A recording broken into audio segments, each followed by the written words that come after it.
문샷 AI 같은 경우에는 정말로 많이 했습니다. 진짜 많이 했는데 근데 이 문샷 AI보다 더 많이 추출한 이가 있었으니 아마도 엔트로픽이 진짜 열받은 게 이 포인트일 텐데 바로 미니맥스입니다. 미니맥스가 엄청나게 많이 했어요.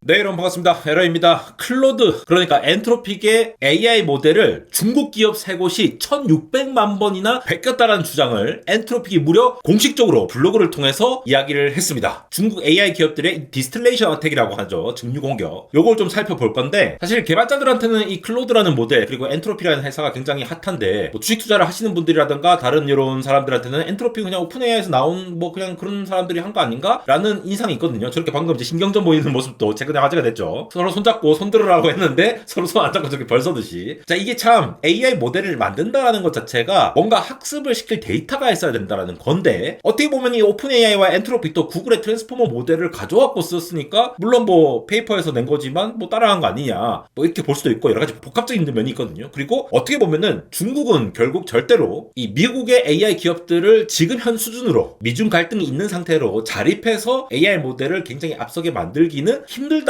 라는 의견에 좀 더 힘이 실리는 것 같아서 이 상황들 한번 살펴보도록 하겠습니다. 자, 2월 23일 날 Detecting and Preventing Distillation Attacks라는 이름으로 제목을 달고 나온 건데요. 그러니까 엔트로픽에서 공식적으로 이렇게 어나운스먼트를 냈어요. 간단하게만 보면은 현재 이 딥시크, 문샷, 미니맥스 이렇게 세 기업이 거론되었는데 클로드의 기능을 불법적으로 추출해서 자체 모델을 개선하는데 24,000개의 사기 계정, 그래서 1,600만 건의 거래, 1,600만 건의 이 트랜잭션을 얘기를 하는 거겠죠. 여기에 대해서 살펴볼 건데 24,000건이라는 계정을 막 만들어갖고 계속 프롬프트 넣었다는 거예요. 그래갖고 거기 대답하는 내용들을 가져와가지고 추가로 학습을 시켰다라는 거죠. 그러한 데이터들을 확보를 할 수 없는 입장이다 보니까. 근데 좀 그런 건 있어요. 그러면 엔트로픽은 그 많은 데이터들을 어떻게 학습을 했어요? 라고 공격을 하시는 분들도 있어요, 사실. 왜냐하면 우리의 데이터들도 내가 동의한 거 없는데 너네가 그냥 학습한 거 아니야? 이렇게 얘기를 하실 수도 있기 때문에. 근데 여기서 말하고자 하는 거는 거기에 대한 것도 지금 회색지대에 논란이 되고 있지만 엔트로픽이나 오픈 AI, 제미나이 같은 이런 미국 빅테크 기업들이 선진화해서 만들고 있는 이 AI 모델에 훨씬 더 그 우수한 면들을 중국이 바로바로 따라 못 잡으니까 애초에 얘네들을 API로 막 호출해가지고 거기 나온 데이터들을 쭉 가져와서 디스틸레이션이라는 좀 이따가 설명드릴 요 과정을 통해서 학습하게 됐다. 사실 이게 어카운트가 24,000개나 발견이 된 거예요. 이거보다 더 많을 수도 있어요. 근데 이게 그냥 좀 많이 쓴 수치가 아니죠. 엄청나게 대규모로 그야말로 뽑아내려고 하는 건데 API 호출을 쓰면 쓸수록 그 돈을 그만큼 더 투자를 하는 거니까 돈 쓰고 한 거니까 괜찮은 거 아니에요? 우리 구독 서비스 같은 것들 돈 쓴다고 해서 그 마음대로 복사해갖고 딴 데 붙이면 됩니까? 그런 거 아니잖아요. 그런 관점에서 지금 이 AI가 너무나도 빠르게 발전하는 상황에서 중국이 어거지로 미국에 있는 기업들의 수준을 빠르게 따라가기 위해서 이런 걸 하고 있다. 이 디테일하게 따져보면 훨씬 더 충격적인 얘기들이 많습니다. 비유를 하자면 이런 겁니다. 흔히식으로 얘기 많이 하죠. 이 모범생, 엔트로픽이라는 모범생이 있는 거야. 클로드 모델에 얘가 뭔가 물어봤을 때 나오는 답지들을 이 중국 애들이 계속 쳐다본다는 거죠. 말 그대로 그냥 치팅하는 겁니다. 그걸 뺏겨가지고 요 패턴들을 전부 외운 다음에 자기 제출 답안을 하는 거죠. 여기서 제출 답안이 뭡니까? 실제로 딥시크나 문샷 AI, 미니맥스 이런 애들의 AI 모델을 실제로 돌렸을 때 대답하는 것들을 얘를 참고해가지고 대답할 수 있게끔 학습을 하거나 이런 걸 했다. 그러니까 엔트로픽의 API를 단순 사용했다라는 게 문제가 아니라 이거는 집단적이고 의도적으로 그리고 산업적 규모로 계속 고품질의 출력을 수집을 해왔다라는 거죠. 애초에 모방 학습을 시도를 하려고 작정을 하고 뵙겠다라는 겁니다. 사실 이게 오픈 AI에서도 이런 얘기가 나왔었어요. 예전에 딥시크가 예전에 유사한 행위를 했다라고 하면서 미국에 제보를 한 적이 있었죠. 그러니까 중국이 이렇게 아마 학습을 할 거다라는 얘기는 사실 공공연하게 좀 의심을 하고 있던 상황이기도 했는데 엔트로픽이 아예 공개적으로 이렇게 블로그에 올리면서 얘기를 하니까 아마 이렇게 되면은 미국 전체 AI 기업들이 전체 공동 대응을 하지 않겠느냐. 중국의 이 오픈으로 계속 풀어버리는 이 전략을 또 막으려는 어떤 미중 갈등의 시작이 되는 거 아닌가 이런 예상이 오고 있는 거죠. 애초에 왜 중국은 그러면 이런 방식으로 할 수밖에 없느냐. 기본적으로 미국이 GPU, 엔비디아 GPU를 되게 제한해서 수입을 하도록 하잖아요. 첨단 AI 칩 수출 자체를 중국으로 보내지 마라라고 하는 상황이니까 고성능으로 학습을 할 수가 없는 상황이죠. 고품질의 데이터가 있다 하더라도 컴퓨팅 양 자체가 적다 보니까 기본적으로 격차가 있을 수밖에 없는데 그거를 뭔가 API로 쟤네들이 답하는 답안지를 가져와가지고 보완을 하겠다는 컨셉인 것 같고요. 근데 또 재밌는 게 클로드 같은 경우에는 마찬가지로 이 국가 안보상의 이유로 이 중국에서는 클로드에 상업적으로 접근을 할 수가 없도록 차단을 하고 있거든요. 그럼에도 불구하고 해외에 있는 중국 기업들 있잖아요. 바깥에 있는 기업들이 이렇게 우회해서 위에서 접속을 하도록 해가지고 이걸 뽑아내려고 노력을 한 거니까 굉장히 이게는 조직적으로 접근했다라고 볼 수가 있고, 엔트로피나 오픈AI, 구글 같은 기업들이 쇠가 빠지게 막 이렇게 해놓은 것들을 그 답만 딱 가져와가지고 하면은 솔직히 컴퓨팅 양이라든가 시간 대비해서 훨씬 더 품질을 많이 올릴 수가 있겠죠. 정상적으로 뭔가 접근이 안 되니까 우회해서라도 가져와가지고 야비하게 이렇게 싹싹 가져가겠다라고 하는 전략을 예전부터 써왔다라고 하는 것으로 보입니다. 여기서 말하는 이 디스틸레이션이라고 하는 거 흔히 이제 선생님 모델, 학생 모델 이렇게 얘기를 하죠. 원래 디스틸레이션, knowledge distillation이라고 하는 지식 증류라는 방식은 이거 자체가 뭐 해킹하는 방법 이런 건 아니에요. 굉장히 정상적이고 합법적인 기술이죠. 엄청 큰 모델, 예를 들어 제미나이 모델이 큰 게 있다 하면은 그걸 증류해가지고 젠마라는 작은 모델을 만들 수도 있는 거고, 엄청 큰 모델의 출력을 이용해가지고 작은 모델을 학습시켜서 비용이라든가 지연을 줄이면서도 성능을 잘 유지할 수 있게끔, 왜냐면 선생님한테 바로바로 배워서 이렇게 대답하도록 배웠으니까 비슷하게 따라할 수가 있다라는 거죠. 굉장히 합법적인 방법입니다. 이거 자체는. 그러니까 구글도 엔트로피도 오픈AI도 자사의 대형 모델을 증류시켜갖고 작은 모델을 공급을 하고 있죠. 온디바이스 AI로도 돌려야 되고 작은 컴퓨팅을 이용해서도 출연할 수 있게끔 지원하기 위해서 쓰는 굉장히 널리 쓰이는 방식이고요. 그런데 디스틸레이션 어택이라고 하는 거는 클로드 모델이 기본적으로 있는데 얘를 자꾸 호출시켜갖고 아까 말 그대로 클론 모델을 만드는 거예요. 그러니까 바깥에서 API라는 게 뭡니까? 결국 얘네들한테 호출해가지고 답을 얻는 거죠. 이 서비스를 이용하는 거. 제가 늘 말씀드리죠. 네이버 맵이라든가 우리 네이버 지도 같은 것들, 개발자들이 네이버 지도를 활용을 해서 앱을 만들죠. 지도 관련된, 맛집 관련된 앱을 만드는 개발자들이 지도부터 다 하나하나 새로 만듭니까? 그렇지 않죠. 네이버가 이렇게 어느 정도 지원을 해주고 이걸 API로 지원을 하고 있다 보니까 이걸 가져와서 쓰는 형식이 되듯이, 클로드라는 AI 모델을 쓸 때 API로 호출을 하게 되면은 이 거대한 모델을 돌리면서 API로 호출했을 때 거기에 대한 답을 얻을 수가 있다는 거죠. 이거를 아까 24,000개인가 계정을 파가지고 막 해갖고 복제품을 만드는 거죠. 이걸로 학습을 하면 되니까. 쉽게 말해서 이 클로드의 이 파라미터, 모델 가중치 자체, 웨이트들을 다 훔쳐갔다는 건 아니지만 이 웨이트에 의해서 대답하는 그 형식 데이터들을 가져와서 학습을 하니까 비슷하게 재현을 할 수가 있는 거죠. 이런 결과물들을 충분히 많이 모으면은 역으로 뭔가 좀 이제 비슷한 레시피를 얻어갈 수 있지 않겠습니까? 각 기업별로 이 규모가 또 달라요. 그리고 가져가려고 한 것도 달라 보입니다. 미니맥스가 가장 많이 가져갔고 문샷 그리고 딥시크 수준인데, 일단 딥시크부터 먼저 보면은 15만 건을 가져갔거든요. 여기서는 뭐 하려고 하느냐, 규모는 15만 건으로 가장 작긴 했지만 타겟이 매우 전략적이다라고 판단을 하고 있습니다. 그러니까 기본적인 어떤 추리 능력 같은 것들을 추출하려고 했던 것 같은데, 마치 클로드를 뭔가 강학습의 리워드 모델이라고 하거든요. 그러니까 딥시크가 이렇게 돌아가면서 너 잘했어 못했어 했을 때 잘했습니다 못했습니다 라고 판정을 내릴 수 있는 그 역할을 훨씬 더 똑똑한 클로드를 이용해서 했다라는 말이 나오고 있어요. 근데 더 문제는 이 부분인데 바로 검열 문제죠. 정치적으로 민감한 질문에 대해서 검열 안전 부분을 트레이닝 했다라는 건데, 이게 무슨 말이냐면은 클로드한테 중국 입장에서는 뭐 반체제 인사, 뭐 당 지도자 뭐 이런 거 있잖아, 권위주의 뭐 이런 거, 중국의 현재 민주주의하고는 좀 다른 그런 중국이 검열하고자 하는 그런 부분들 있잖아요. 좀 가리고 싶어하는 부분들, 그런 질문들을 클로드한테 보낸 다음에 클로드가 이런 주제를 어떻게 다루는지를 패턴을 수집을 한 다음에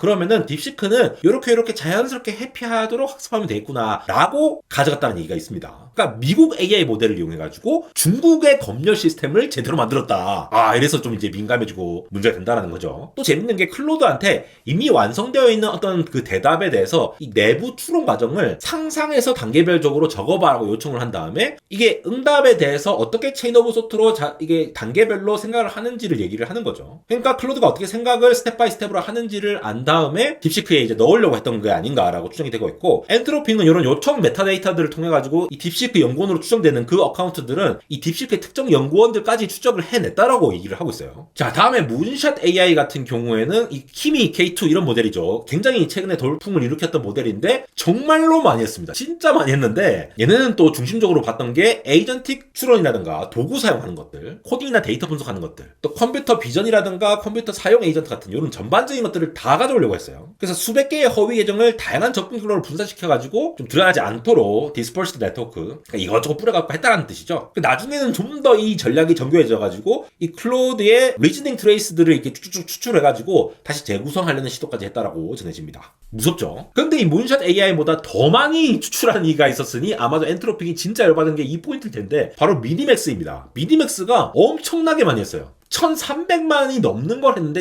무려 얘네들이 이런 디스틸레이션 어택을 하고 있는 실시간으로 이걸 탐지해냈다고 합니다. 엔트로픽이 얼마나 열받았겠어요. 미니맥스가 지금 학습 중인 모델을 출시하기 전에 이걸 포착을 해가지고 아예 데이터 생성부터 모델 출시까지를 실시간으로 완전 다 관찰을 했다라는 겁니다. 완전히 다 뺏기려고 하고 있었다라는 거죠. 이게 실시간으로 봤다라는 게 엔트로픽이 새로운 모델을 딱 런치를 했는데 24시간 후에 바로 트래픽이 부악 하면서 이전 모델 다음에 새로운 모델로 바꿔치기 된다는 거죠. 이전 모델을 쭉쭉쭉 뽑고 있던 거를 새 모델로 절반을 이렇게 갈아치워갖고 하더라라는 거를 확인을 했다라는 거죠. 거의 이거는 군비 경쟁처럼 실시간으로 막 이렇게 이겨내려고 하는 것들을 잡아냈다라는 거고요. 자, 이거를 과연 엔트로픽이 어떻게 했느냐? 사실 중국에서는 클로드 접근이 차단이 되어 있는데 결국은 이 프록시 서비스죠, 상업용으로. 여기 히드라 클러스터라는 말이 나오는데 히드라가 뭡니까? 이거 그리스 신화 괴물이잖아요. 머리 하나 자르면 2개 나오고 2개 자르면 4개 나오고 이렇게 계속 나오는 거. 그래서 엔트로픽이 이들의 구조를 히드라 클러스터라고 자기들이 명명을 했어요. 그러면서 이 수만 개의 허위 계정을 동시에 운영하는 이런 네트워크를 구성을 하고 있는 건데 API뿐만 아니라 서드파티 클라우드 플랫폼까지 분산을 해가지고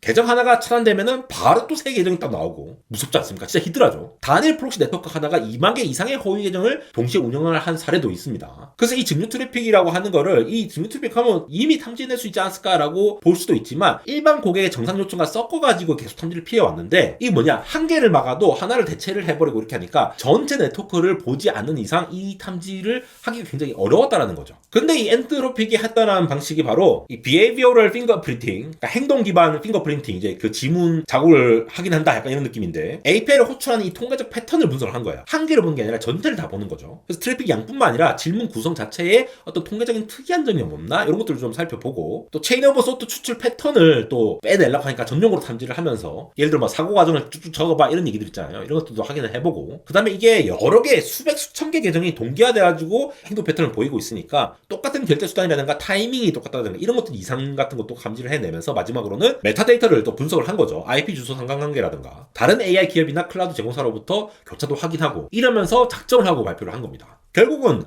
개별 하나하나 프롬프트는 이상이 없어요. 정상적인 패턴인 거야. 근데 전체를 모아서 보면은 대규모의 영역에서 어떤 소수 영역에 집중해서 굉장히 고도로 반복적으로 하는 것들을 잡아낼 수 있으니까 이게 AI 모델 훈련에 가치 있는 것들을 뽑아내는 거에 딱 이게 걸러낼 수가 있었다는 겁니다. 엔트로픽이 이번 사건을 이제 국가적인 위기라고, 이게 약간 위반이 아니라 아예 국가안보 위협이다라고 얘기를 하는 것이, 사실 엔트로픽이 최근에 팔란티어랑 이제 협업을 하면서 최초로 이 전쟁 작전 수행 중에 실제로 쓰이게 됐다라는 얘기가 많이 화제였잖아요. 그러니까 미국 AI 기업들은 자산 모델의 안전장치를 기본적으로 탑재를 하고 있죠. 예를 들어 뭐 생화학 무기 개발 방지라든가 뭐 사이버 공격을 차단한다라든가 뭐 유해 콘텐츠 필터 이런 것들 다 해놓는데, 이 불법적으로 증류를 한 이런 모델들은 이런 안전장치가 빠져나오고 대답들을 그냥 가져와서 하게 되는 거니까 이 능력만 쏙 가져가고 실질적으로 제한은 없이 되니까 이게 뭐 무기화가 될 수도 있는 거고 뭐 여러 가지 문제가 생길 수 있다는 거죠. 그리고 중국 애들은 지금 오픈소스로 풀고 있는데 이런 것들이 또 무한정 퍼져버리면 진짜 위험하다, 세계가 위험하다 이런 얘기를 하고 있는 것이 돼 있고요. 처음에 딥시크 규제했더니 결국은 중국이 이기더라 이런 얘기들에 대한 주장들이 많은데, 엔트로픽은 결국 그 빠른 거는 우리 모델 다 빨아먹었기 때문이다. 이 추출을 대규모로 하려면 결국은 하드웨어가 많이 필요로 한데, 야 하드웨어 더 빡세게 잡어 이렇게 주장을 하고 있는 겁니다. 근데 참 이게 지재권 문제가 참 이게 그레이 영역에 있죠. 반도체에서 리버스 엔지니어링을 한다는 것 자체가 굉장히 오래된 이슈거든요. AI도 마찬가지죠. 출력 기반으로 복제를 한다는 게 새로운 형태의 어떤 분쟁 요점이 되는 거죠. 옛날에는 야 코드를 그대로 복사해 갔냐 아니면 비슷하게 따라했냐 이게 또 쟁점이었고, 하드웨어는 칩 디자인을 막 이렇게 쪼개 보면서 막 이렇게 보면은 그거 뺏기는 거 아니야 이렇게 막 분쟁이 있었듯이, AI 에라에서는 웨이트도 웨이트지만 아웃풋 출력 자체를 뺏긴 것 자체가 문제가 되는 거 아니야? 라고 지금 나오는 건데, 이게 현재 AI 산업의 특유의 구조적인 취약점 이라고 볼 수가 있습니다. 애초에 모델을 사용하는 행위 자체가 제품을 복제하는 데이터를 생산을 해내기 때문이죠. 근데 이게 여기에 대한 사람들의 반응도 굉장히 가지각색이에요. 뭐 당연하게 일어날 일이었다. 야 API 열어뒀는데 당연히 뭐 가져가지. 이거 막는 것 자체가 더 어렵고, 이 사스 모델 자체가 너네가 사스 모델을 가져가게 되면은, 엔트로픽 사스 모델이잖아요. 서비스를 계속하니까 소프트웨어로. 이런 거 하려면은 어차피 안 되는 거다. 너네가 제품을 아예 팔지 않는 이상은. 엔트로픽 클로드라는 어떤 제품을 파면서